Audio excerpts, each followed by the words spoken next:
उसमें बैग क्यों लेके जा रहा हूँ? वो कहीं भी जाता है तो उसका बैग लेके जाता बैग है। लेके जाना। इसमें बहुत सारा चीज है आरुष का। खाने का बाहर खाते हैं। सो फ्रेंड्स, फाइनली मेरा 33 वीक्स लग चुका है और यहाँ तक पहुँचने में ना मेरी हालत की बैंड बज चुकी है।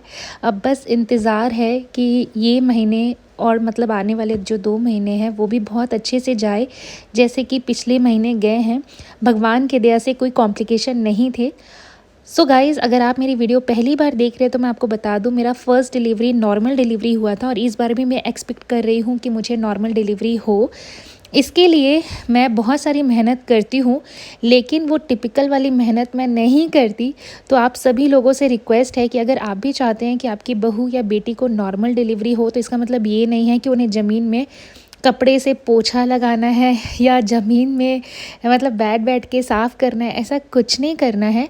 आपको बस एक्टिव रहना है, घर के सारे काम करने हैं। और सारे काम करने का मतलब ये होता है कि आपको जो करने में अच्छा लगे, दिन भर आपको सोए नहीं रहना है। तो बस यही सब छोटे छोटे ट्रिक्स होते हैं। खाने पीने का भी बहुत ध्यान रखना होता है, जिससे आपको नॉर्मल डिलीवरी में हेल्पफुल होगा। एनी हाउ, ये सारी जो टॉपिक्स हैं ना, इसके बारे में जितना भी मैं डिटेल बोलूँ वो कम ही है। अभी ये जो न्यू ईयर हमारे लिए आया था वो बहुत ही ज़्यादा भारी न्यू ईयर था, क्योंकि आरुष को अपना दांत गंवाना पड़ा और हमारी तो पूरी दुनिया ही उलट गई थी और हम बहुत परेशान थे। आरुष खेलते खेलते गिर गया था, जिसकी वजह से उसके फ्रंट टीथ जो है वो टूट गया। और सबसे अच्छी बात है कि वो जड़ से टूटा है और बीच में कोई दांत रह नहीं गया या दांत चिप नहीं हुआ, यानी आधा दांत नहीं टूटा।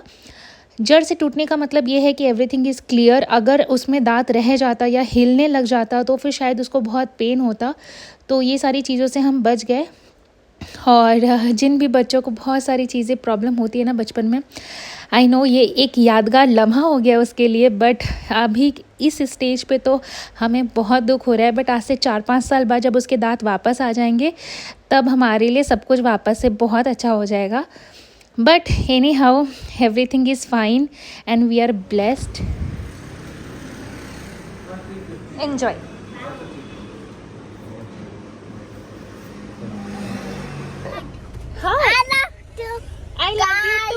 आई लव यू टू गाइस बोल रहा है वो। सो गाइस, आरुष को जैसे ही हर्ट वाला आइसक्रीम मिला, I become super excited. Anyway, let him enjoy. मैं घर से कीवी कट करके लाई थी और अमरूद यानी प्यारा।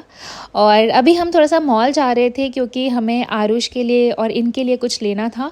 फिर हमने आज लंच बाहर ही किया। थैंक गॉड मुझे घर पे नहीं बनाना पड़ा।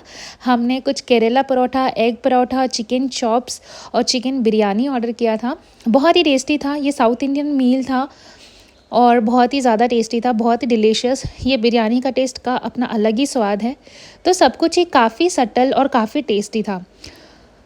सो गाइज़, कभी कभी ऐसा लगता है मुझे कि हाँ, मैं बाहर ही खाऊं, घर पे खाना ना बनाना पड़े, क्योंकि अभी ना बहुत ही ज़्यादा टायरिंग हो गया है मेरे लिए सब कुछ। फिर गाइज़ हम मॉल आए थे, क्योंकि मतलब दूसरे मॉल आए थे, क्योंकि इन्हें फ़ोन का ग्लास चेंज करवाना था। प्लस मुझे थोड़ा मेकअप का सामान लेना था, तो हम शॉपर स्टॉप गए थे कुछ सामान लेने के लिए। मीनवाइल आरुष ने स्वीट कॉर्न खाया, कार राइड किया। और मेकअप का जो मैंने सामान लिया है ना, वो मैं आपको किसी सेपरेट वीडियो में बताऊंगी कि आप बेसिक मेकअप में क्या ख़रीद सकते हैं। और बहुत लोग मुझसे पूछते रहते हैं हमेशा कि आई शेडो कौन सा लूँ, या आईब्रो सेट करने के लिए क्या लूँ, या मस्करा, काजल, फाउंडेशन कौन सा लूँ, कंसीलर कौन सा लूँ। तो मैं आपको सब बताऊंगी डिटेल में। अगर आप चाहते भी हैं तो मुझे नीचे कमेंट में ज़रूर बताइएगा। वैसे मैं कभी कोई वीडियो बनाऊंगी तो आप लोगों के साथ ज़रूर शेयर करूंगी। हम जब नीचे पार्किंग में आए तो हमने देखा हमारा कार तो ऊपर चला गया। कार है ये बाबा, ऊपर देखो, अंकल अभी नीचे उतार रहे। सो गाइज़ मैं ना एक चीज़ शेयर करना चाहती हूँ। आप लोग ऐसा प्लीज़ मत सोचिए कि आप अकेले हैं या फिर आपका कोई करने वाला नहीं है तो वो चीज़ें कभी हो ही नहीं सकती, ऐसा नहीं है। अगर आप मैनेज करना चाहें तो वो चीज़ें मैनेज हो जाती है। और मेरे लिए मतलब बहुत लोग मेरी केयर करते हैं तो मुझसे पूछते रहते हैं how will you manage everything alone. तो मैं बता दूँ आरुष के टाइम पे भी मैंने सब कुछ अकेले ही मैनेज किया था टिल 9 मंथ्स। और डिलीवरी के टाइम पे 1 महीने के लिए मेरी भाभी आ गई थी तो बहुत हेल्प हो गया था। और अभी भी मैं 9 मंथ तक अकेले ही हैंडल कर रही हूँ ना, और एक बच्चे के साथ वो भी, तो वो बहुत डिफ़िकल्ट हो जाता है। और बीच में तो ऐसा हो गया था कि मैं अपना ध्यान नहीं रख पा रही थी, मेरा खाना पीना इधर उधर हो गया था जिसके वजह से मेरा ब्लड प्रेशर जो है वो बहुत लो हो गया था, मुझे चक्कर आ रहे थे और ना जाने क्या सब हो रहा था। फिर मैंने ORS पी और फिर मैंने अपने खाने पे बहुत ध्यान दिया और अब मेरा ब्लड प्रेशर नॉर्मल है। तो वो 1 वीक तक ना मुझे चक्कर ही आ रहे थे। प्रेगनेंसी बहुत ही टफ़ जर्नी है, आई नो, बट अगर आप अपना ध्यान रखें और चीज़ों को मैनेज करने से मतलब मैनेज करना आना चाहिए तो सब कुछ ईज़िली हैंडल हो जाता है। और अभी जो डिलीवरी फ़ेज़ है इसमें अगर मैं डरती रहूँगी ना तो फिर मैं अपने फैमिली के बारे में कभी नहीं सोच सकती।